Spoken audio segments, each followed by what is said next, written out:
नमस्कार, मी ज्ञानेश्वरीच रेसिपीमध्ये सर्वांचं खूप खूप मनापासून स्वागत करते। आज आपण बघणार आहोत पितळेची भांडी स्वच्छ करण्यासाठी घरगुती अशी आपण एक पेस्ट बनवलेली आहे आणि हे जी पेस्ट आहे किंवा हे जे मिश्रण आहे ते आपण किचन मधल्या साहित्यामध्येच बनवलंय, त्यामुळे यासाठी एकही रुपया आपण खर्च केला नाही। पितांबरी किंवा कुठलंही साबण किंवा कुठलंही लिक्विड न वापरता पितळेची भांडी कशी स्वच्छ करायची ते आपण बघणार आहोत। या मिश्रणासाठी लागणारे जे साहित्य आहे ते पण सांगितलंय, मिश्रण कसं बनवायचं स्टेप बाय स्टेप ते सुद्धा सांगितलंय। मिश्रण तयार झालं की लगेचच हे मिश्रण तुम्ही वापरू शकता। घरात असलेल्या कुठल्याही जुन्या भांड्यांवर सुद्धा तुम्ही हे लिक्विड टाकलं की टाकल्या क्षणी तुम्हाला लगेच 1 मिनिटाच्या आत अशा पद्धतीने हे भांड्यावर चोळून घ्यायचंय। अगदी हातानेच तुम्ही हे मिश्रण भांड्यांना लावलं तरी भांडी अगदी चकाचक होतात आणि सिंपली असं तुम्हाला फक्त हे साईडला सरकवून बघायचं। कितीही जुनी आणि खराब काळी कुट्ट पितळेची भांडी असतील, तांब्याची भांडी असतील तरी देखील तुम्हाला साफ करता येतील। घरात पडलेल्या 10 वर्ष जुन्या भांड्यांना सुद्धा तुम्ही हे मिश्रण आहे गव्हाच्या पिठापासून बनवलेलं ते लावू शकता आणि त्यानंतर ही भांडी स्वच्छ करू शकता। एकदा बनवलं तर नेहमीच बनवाल अशी मला नक्कीच खात्री आहे। तर हे मिश्रण मी इथे तयार करून घेतलंय आणि एक ताट मी तुम्हाला स्वच्छ करून दाखवते।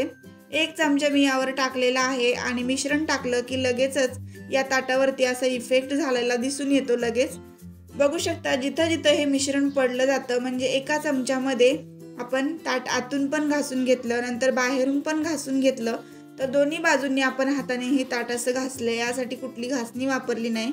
वापरायची असेल तर प्लेन स्क्रबर वापरा किंवा मग तुम्हाला जास्त खराब भांडी असतील तर तारेचं स्क्रबर देखील वापरता येईल।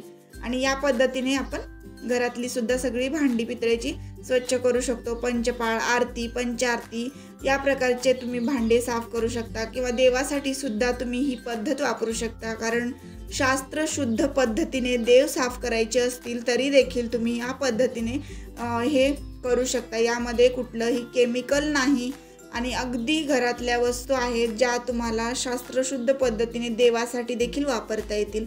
त्यामुळे तुम्ही ही पद्धत वापरून घरातले चांदीचे, पितळेचे, तांब्याचे देव असतील तरी ते सुद्धा साफ करू शकता।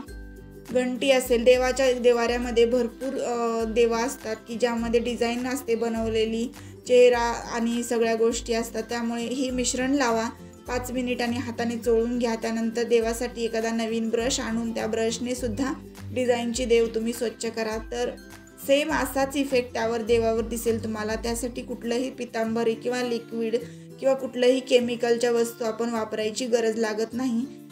तर ही पद्धत जी आहे ती पहिल्यापासून गावाकडे किंवा मग ज्या महिलांना खर्च करायचा नसेल त्या महिलांसाठी खूप जास्त युजफुल आहे आणि ही वापरली पण जाते। खूप जण वापरतात आणि या प्रकारे भांडी घासून ठेवतात। तर यासाठी घरातल्या वस्तू वापरलेल्या आहेत कोणत्या ते पण बघूया। यासाठी मला थोडंसं डिझाईनमध्ये अडकलेली जी काळपटपणा होता तो काढण्यासाठी थोडंसं तारेचं स्क्रबर इथे वापरावं लागलं म्हणजे घासणी। तर ह्या घासणीचा वापर करून मी इथे पूर्ण ताट घासून घेतलंय आणि त्यानंतर बरीचशी भांडी मी साफ केली आणि ती सुद्धा एका याच सोप्या पद्धतीने केलेली आहे। तर भांडी होती खूप जुनी म्हणजे वर्षभर तरी साफ न केलेली तरी सुद्धा काळी कुट्ट अशी भांडी झालेली होती तांब्याची, पितळेची। तर सगळी भांडी साफ करायला मला फक्त 5 ते 10 मिनिटं लागलेली आहेत। कारण तुम्ही बघू शकता 10 मिनिटामध्ये मी 2-3 भांडी अशी मोठी स्वच्छ केलेली आहे 10 मिनिटात आणि त्यासोबतच बरीचशी काही छोटी भांडी आहेत तर त्यालाही मी फक्त हे मिश्रण लावून ठेवलं आणि 2-3 मिनिटानंतर ते आपोआपच घासून घेतलं म्हणजे हातानेच फिरवून घेतला हात त्यावरती तर पूर्ण हे असं चकाचक झालेलं आहे। तर फक्त एकच ताट नाही तर बरीचशी भांडी मी स्वच्छ केली। या प्रकारे नक्की तुम्हाला दाखवते लगेच मी। तर बघू शकता हे ताट मी तुमच्या समोर केलं आणि बाकीची भांडी मी स्वतः स्वच्छ करून आधीच ठेवलेली आहेत। सगळीच तुम्हाला भांडी मी दाखवते की किती स्वच्छ अशी हे ताट झालेलं आहे बघा तुम्ही। अशा पद्धतीने घरातली सगळी तांब्या पितळेची भांडी तुम्ही कितीही काळी झाली असतील तर बिनधास्त हे मिश्रण लावा, 2 मिनिटासाठी साईडला ठेवा किंवा हात फिरवत राहा त्यावरती, लगेच रिझल्ट तुमच्या समोर दिसेल आणि तुम्हाला नक्की आवडेल। हे मिश्रण सुद्धा कसं बनवायचं ते आपण बघतोय आता। आपण घेतलेला आहे इथे छोटी वाटी होती आणि त्या वाटीने अर्धा वाटी बेसन पीठ घेतलं। जेवढं बेसन पीठ होतं त्यापेक्षा थोडंसं जास्त इथे मी पाऊण वाटी घेतलेला आहे दही। तर बघू शकता पाऊण वाटी दही घेतले आपण, बेसन पीठ अर्धा वाटी घेतलेला आहे। बेसन पीठाऐवजी गव्हाचं पीठ सुद्धा घेऊ शकता। बऱ्याच जणांना वाटेल बेसन पीठ नसेल तर मग काय घ्यायचं, तर गव्हाचं पीठ घ्या तरी देखील हे मिश्रण परफेक्ट तयार होईल। त्यानंतर यामध्ये मीठ टाकायचे, मीठ घ्यायचं आहे अर्धी वाटी। प्रमाण नक्की व्यवस्थित लक्षात ठेवा। ह्या प्रमाणात तयार केलेली ही पेस्ट तुम्हाला चांगली 6 ते 7 भांडी स्वच्छ करायची असतील तरी सुद्धा कामी येईल। सगळी भांडी याच मिश्रणात मी साफ केली आणि किती भांडी साफ केली ते पण दाखवले पुढे, नक्की बघा। खूप मोठी मोठी भांडी आहेत काही, तर ती सगळी भांडी स्वच्छ करायला एवढंसं मिश्रण मला पुरेसं ठरलं। यामध्ये मी 3 लिंब घेतले आणि 3 लिंबाचा असा रस यामध्ये टाकलेला आहे। प्युअर रस टाकायचा आहे, लक्षात ठेवा। आपण यामध्ये पाण्याचा थेंब एकही टाकलेला नाही आणि आपल्याला तो टाकायचाही नाही आहे। फक्त लिंबाचा रस, बिया सुद्धा गेल्या तरी चालतील कारण त्या घासताना पुन्हा वेगळ्या होतीलच, किंवा मग तुम्ही चहाच्या गाळणीने हा रस असा गाळून घ्या म्हणजे आपल्याला त्यामधल्या बिया वेगळ्या करता येतात। तर हा रस मी काढून घेतला लिंबांमधला, 3 लिंबांमधला, आणि त्यानंतर दही पण होतं पाऊण वाटी। तर भरपूर यामध्ये मिश्रण असं लिक्विड तयार होण्यासाठी, लिक्विड फॉर्ममध्ये तयार होण्यासाठी भरपूर आपल्याला आता लिंबाचा रस मिळाला आणि ते दही मिळालं। तुमचं मिश्रण घट्ट होत असेल ना, किंवा कमी जास्त थोडंसं चुकून पीठ पडलं असेल तर काही घाबरायची गरज नाही। त्यामध्ये थोडंसं 2-3 चमचे दही टाका किंवा मग लिंबाचा रस टाका, पण पाणी टाकू नका। हे मिश्रण जर तुम्हाला पातळ करायचं आहे तर, नाहीतर तुम्ही पाणी टाकलं तर या मिश्रणाची जी म्हणजे इफेक्ट होण्याची कॅपॅसिटी आहे किंवा ज्या पद्धतीने हे भांड्यांवर इफेक्ट करणार आहे तर ती पूर्ण पावर त्याची कमी होते आणि आपल्याला पाहिजे तसं हे मिश्रण तयार होत नाही। आता यामध्ये अर्धा चमचा हळद मी टाकली आणि 1 चमचाभर साखर टाकली। आता हे सगळं मिश्रण जे आहे ते चमच्याने छान मिक्स करून फेटून घ्यायचे। काहीही करायचं नाही, फक्त आपल्याला हे असं मिक्स करायचं। लगेच तुम्हाला हे मिश्रण जे आहे ते वापरता येतं। यामध्ये मिश्रण मिक्स करत असताना किती आंबट गोष्टी घातलेल्या आहेत ते लक्षात ठेवा। लिंबाचा रस आहे, एकही गोष्ट मिस झाली तर म्हणावा तसा रिझल्ट येणार नाही तुम्हाला, जसा पाहिजे तसा रिझल्ट मिळणार नाही आहे, म्हणजे इफेक्ट भांड्यांचा तेवढाही छान येणार नाही।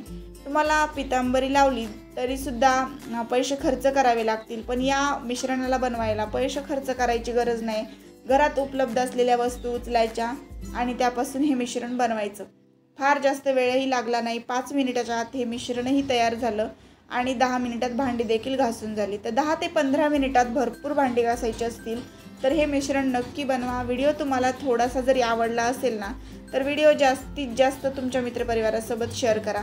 आधी हे ताट कसं होतं, घासल्यानंतर कसं झालं नक्कीच तुम्ही बघितलं असेलच। त्यामुळे काय करायचं आहे की तुम्हाला व्हिडिओ जास्तीत जास्त शेअर करायचा आहे, जेणेकरून उपयुक्त माहिती सगळ्यांपर्यंत पोहोचते। आपल्या सगळ्या गृहिणींना या छोट्याशा टिप्समुळे आपल्या पैशांची बचत करता येते। शिवाय एक चांगली अशी ही किचन टिप आहे, यूजफुल आहे आणि खरंच ही खूप बेस्ट अशी किचन टिप मला तरी वाटते। म्हणून क्लिनिंग करणं हे महिलांचं खूप जास्त आवडीचं काम असतं, पण त्यासाठी लागणारा जो पैसा आहे, वेळ आहे, दोन्ही गोष्टी वाचवायच्या असतील तर आपल्याला माहीत असाव्या लागतात बारीक सारीक अशा छान टिप्स, ज्या टिप्समुळे आपली कामं सोपी होतात, पैशांची देखील बचत होते।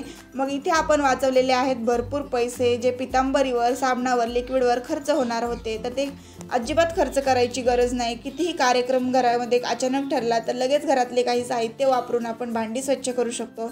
नक्कीच तुम्हाला आजचा व्हिडिओ आवडला असेल अशी आशा करते। थोडासा जरी व्हिडिओ आवडला असेल तर नक्की लाईक करा, शेअर करा, कमेंट करा आणि माझा हा व्हिडिओ तुम्ही कुठल्या गावातून बघताय किंवा कुठल्या शहरातून बघताय ते मला कमेंट बॉक्समध्ये कळवायला विसरू नका। त्याने काय होईल की मला हे कळतं मग माझा व्हिडिओ कुठंपर्यंत पोहोचतो किंवा कुठून कुठून पाहिला जातो, तर हे कळाल्यानंतर मलाही खूप जास्त आनंद होतो। त्यामुळे नक्की मला माझा व्हिडिओ कुठून बघताय हे नक्की सांगत जा। पुन्हा भेटू आपण अशाच एका छानशा व्हिडिओसोबत आणि तुम्ही सगळ्यांनीच माझा हा व्हिडिओ शेवटपर्यंत पाहिलेला आहे त्याबद्दल सगळ्यांचे मनापासून धन्यवाद।